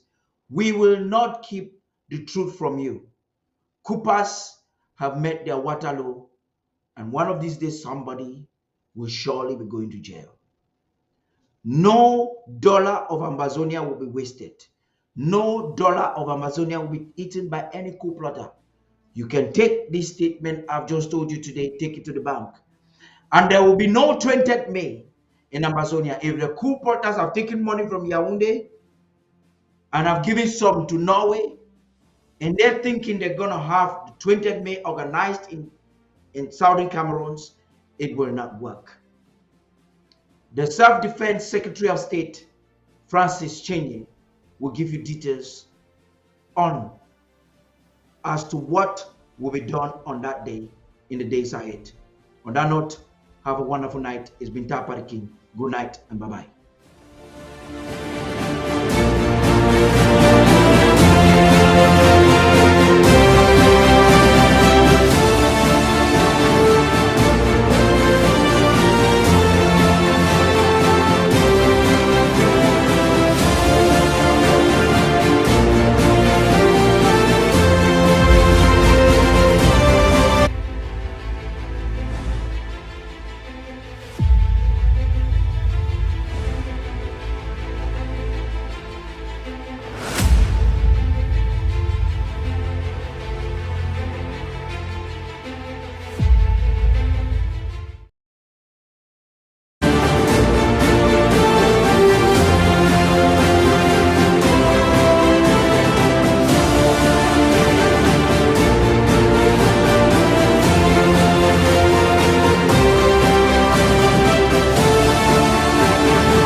You're watching the People's Television, ABC Amber TV, the voice of Ambazonia. Stay tuned.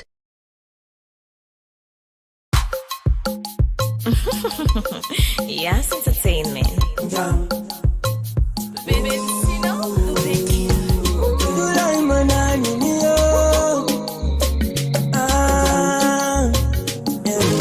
Why them with another one? If you get the money, take you help your brother. If you know thank God, you go and not forgot.